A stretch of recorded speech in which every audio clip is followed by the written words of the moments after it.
Bonjour les amis, donc pour celles et ceux qui ne me connaissent pas, celles et ceux, comme on disait de mon temps, je m'appelle Bernard Bordas et je fais des vidéos depuis presque 20 ans maintenant, ouais, un peu plus de 15 ans, peut-être 17 ans, je ne sais plus, sur ah non, depuis 20 ans, sur les arts martiaux. Donc je fais et surtout des vidéos de démystification. Trois quarts des gens confondent les arts martiaux avec les sports de combat, comme le MMA, comme le judo, comme le karaté, qui sont des sports dans tous les pays où ils vont, dans des fédérations de sport, dans des combats de sport, avec des règles, avec voilà, bon, et puis ils appellent ça des arts martiaux, voilà. Donc j'ai pratiqué 5 ans, un peu plus de 55 années de sport de combat et d'arts martiaux. Et je suis allé au Japon, j'ai été champion de karaté, de boxe américaine, et de taekwondo. J'ai pratiqué la capoeira.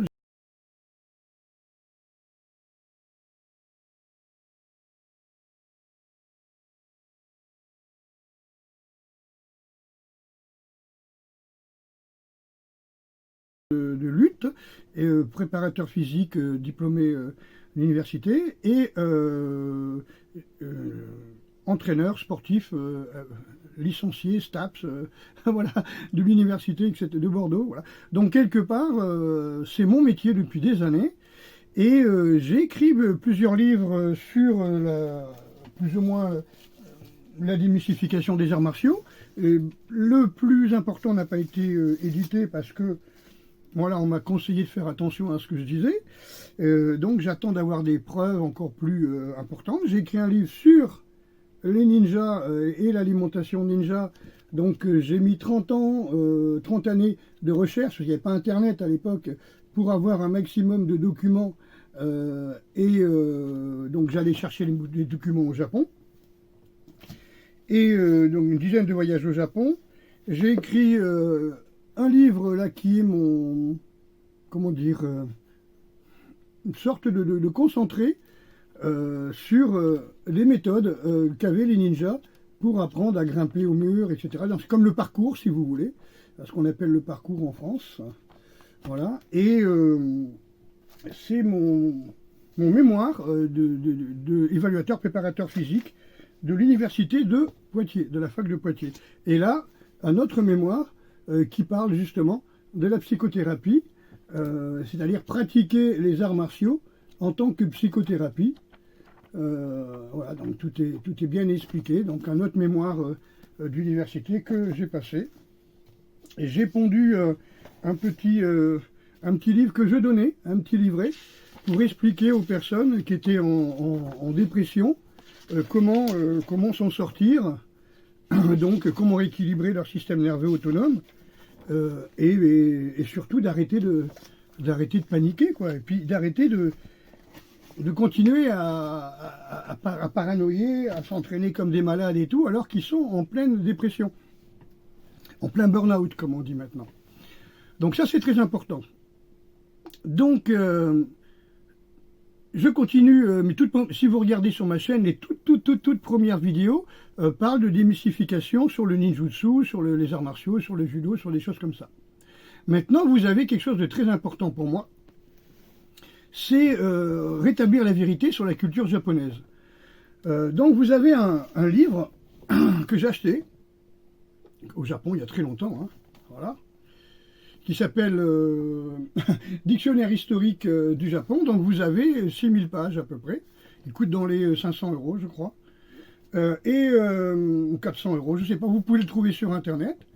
Et il y a une phrase qui m'intéresse beaucoup dans leur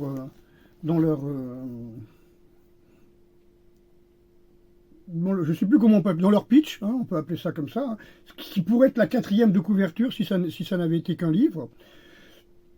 C'est l'attention qui a été portée aux notices et l'intégration systématique des caractères japonais dans le texte français font de cet ouvrage un travail collectif de référence de plus en plus souvent cité par les chercheurs internationaux, indispensable à tous ceux qui s'intéressent au-delà des clichés et des choses convenues à la civilisation du Japon classique. Et ça, c'est quelque chose qui m'est cher au cœur.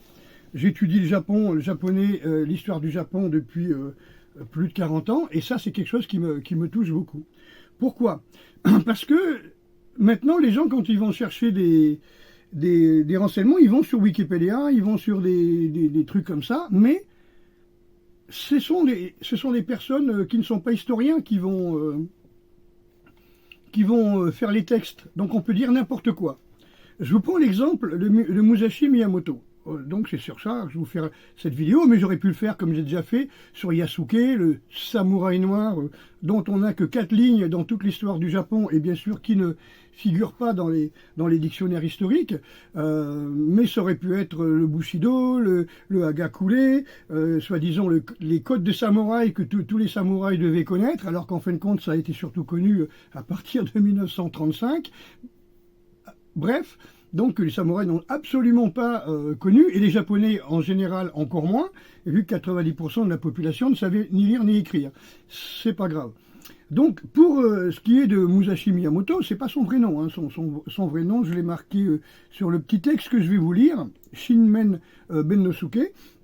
Sur Miyamoto Musashi, bon, tout le monde croit connaître l'histoire de Miyamoto Musashi.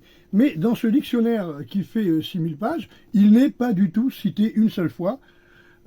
Pourquoi? Ben parce que tout le monde connaît, soit disons par exemple les ninjas, parce qu'ils ont fait des jeux vidéo, ils ont vu Naruto, et ils sont en train de m'expliquer, moi qui ai fait 30 ans ou 40 ans d'études même sur les ninjas, ce que sont les ninjas. Et ben là c'est pareil, je vois des jeunes.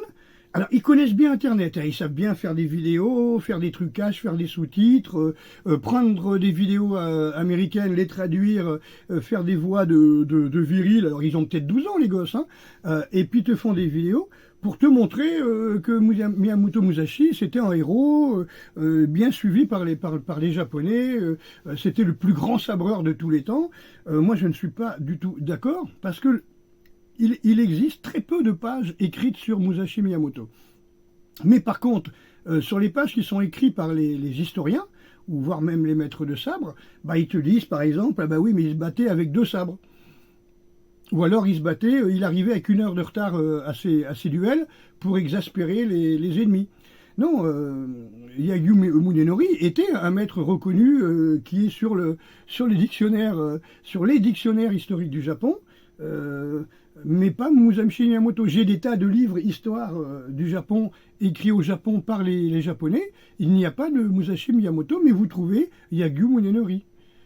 Comme vous trouvez Takuan Soro, qui connaissait à la fois Musashi et Yagyu Munenori. Ça, c'est pour la petite histoire.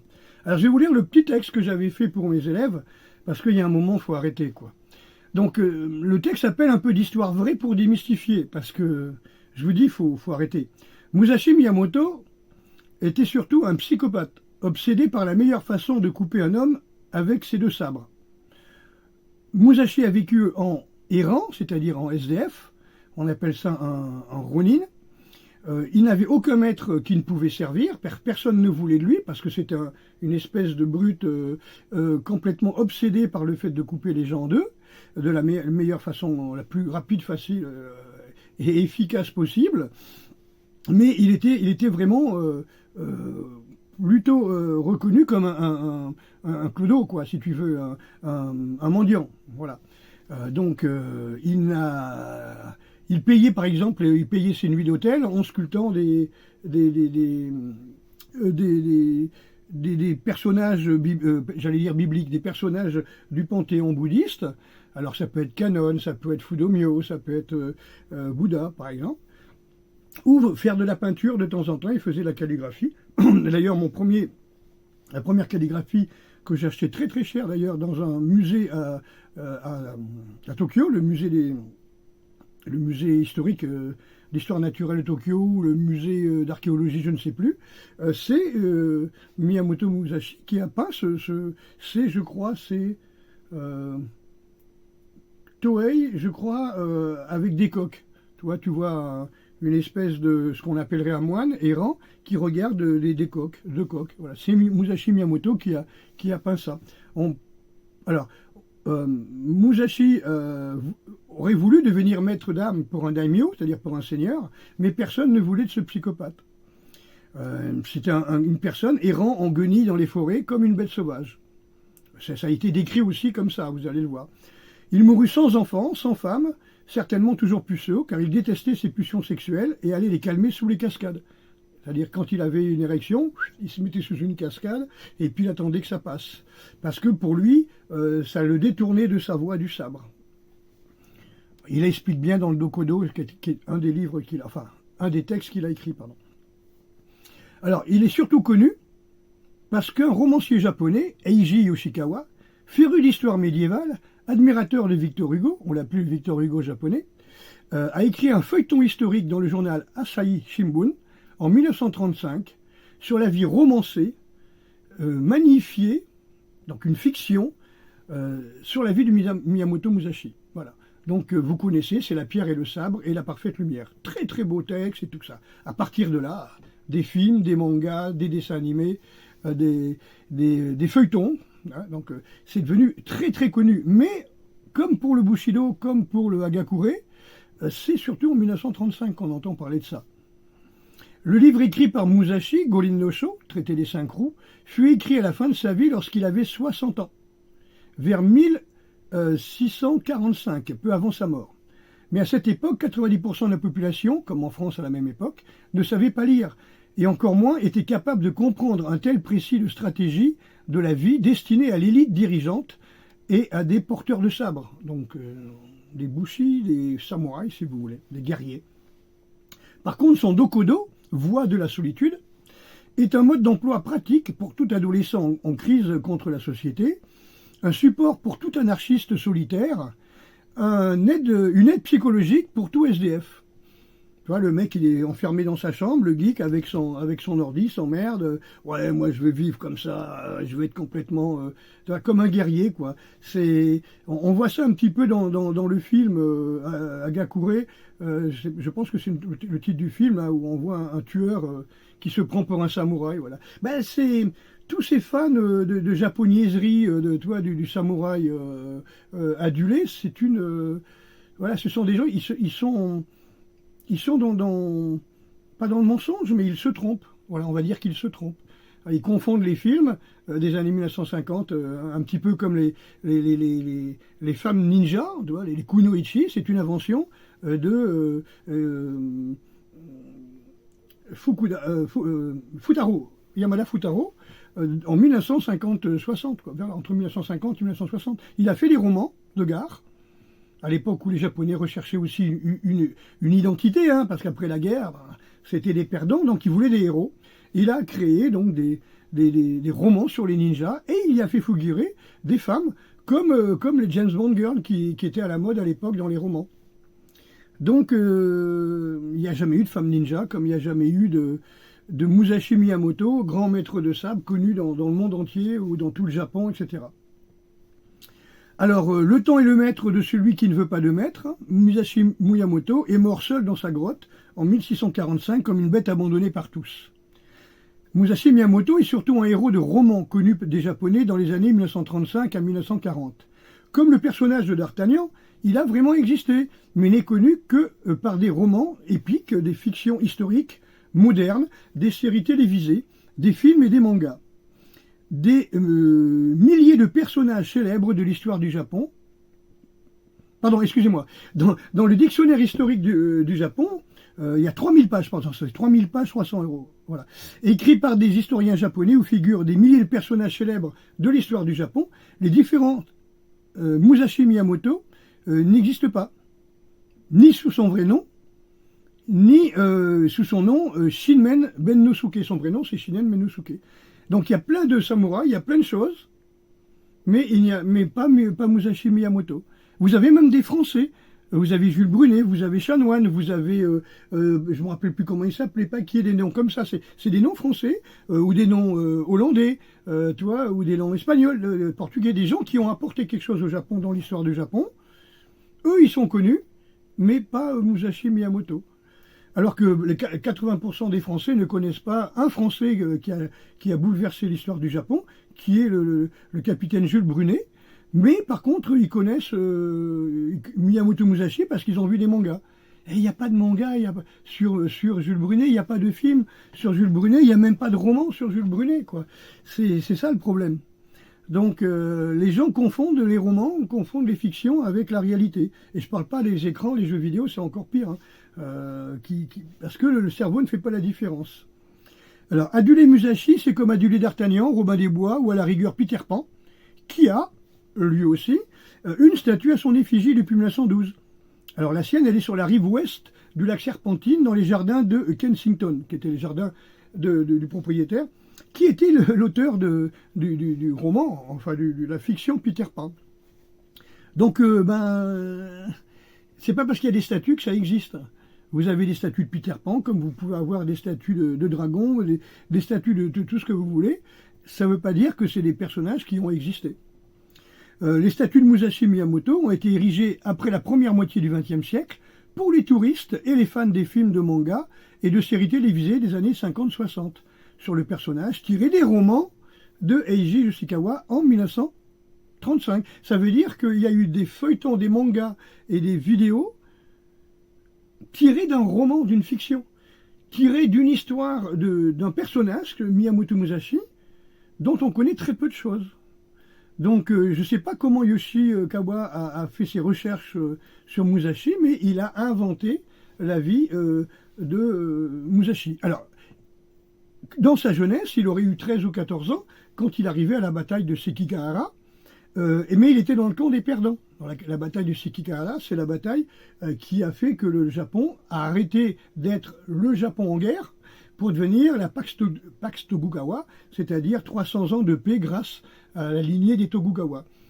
Donc il était dans le camp contre Tokugawa. Donc il est arrivé, s'attirait dans tous les sens, tout le monde était en train de fuir, et donc à partir de là, il s'est retrouvé frustré. Voilà. Et après, il n'a pas arrêté de s'entraîner pour devenir un sabreur modèle, mais personne n'avait besoin, pendant la Pax Tokugawa, d'un sabreur modèle. Il n'y a plus de guerre. Il n'y a plus vraiment de héros à partir de 1600, sous l'époque de Ieyasu Tokugawa, par exemple. On parle après de guerre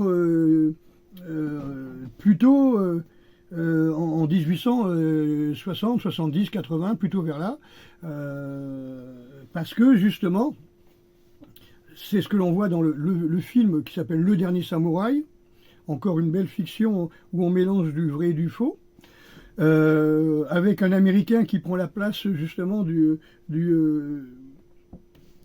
Jules Brunet, du capitaine Jules Brunet, enfin bref. Et voilà, donc à part cette guerre-là, il y a quelques massacres de chrétiens, quelques massacres de...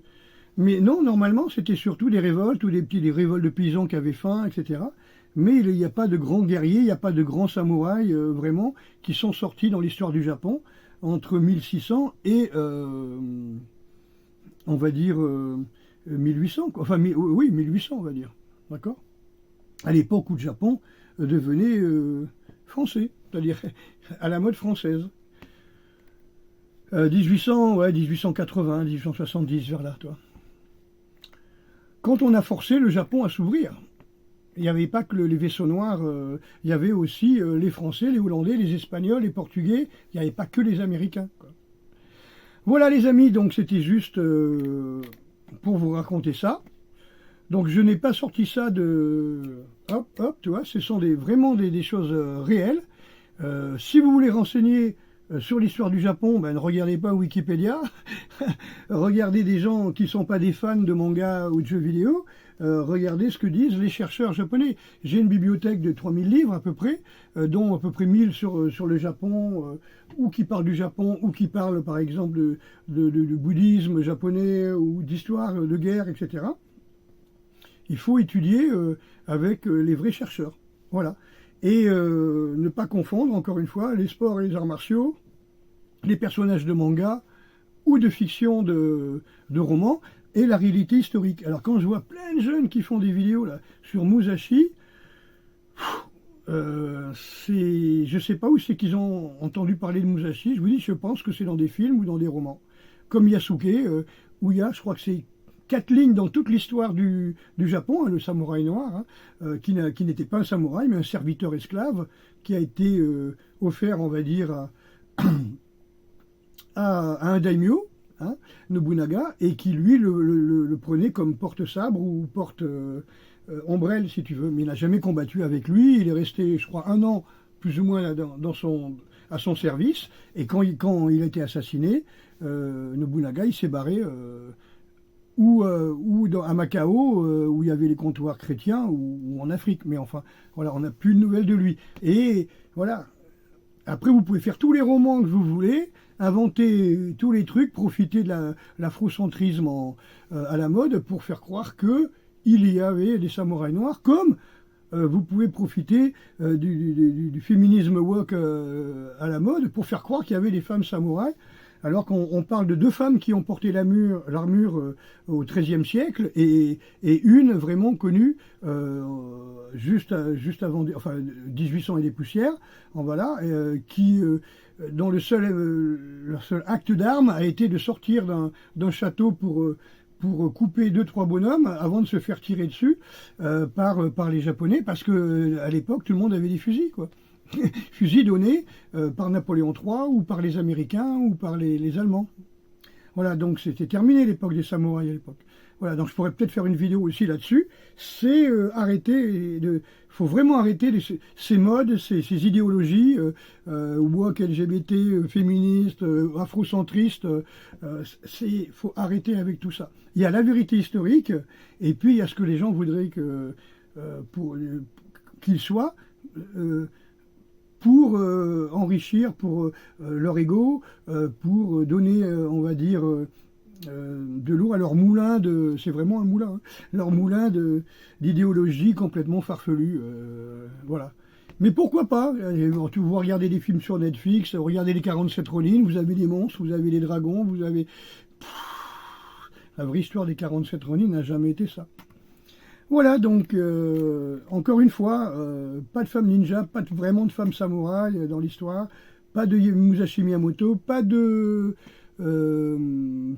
Bushido, hein, le seul Bushido qu'on connaît, c'est le livre écrit en 1900 aux États-Unis en anglais par un Quakers japonais qui avait été élevé par des Quakers hollandais, par les chrétiens hollandais, donc qui ne connaissait pas trop l'histoire du Japon et qui a tout mélangé, un peu de Bible, un peu de Mahabharata, un peu on va dire, de mythologie gréco-latine, avec un petit peu peut-être de bouddhisme, voilà, pour faire son livre Bushido Soul of Japan. C'est parce que c'était en anglais, tout simplement. Ça s'appelle Bushido Soul of Japan, ça n'a pas de titre japonais. Voilà. Et ça a été traduit en 1906 au japonais pour les lettrés, et ça a été connu plutôt par le public vers les années 1930-40. Voilà, comme chez nous, là où il y avait le plus de personnes qui savaient lire. Soyons logiques, les amis, soyons logiques. Allez, force et honneur, et puis voilà, tournez-vous vers des personnages, vers des gens qui connaissent, voilà, pas par des idéologues, des militants. Allez, force et honneur.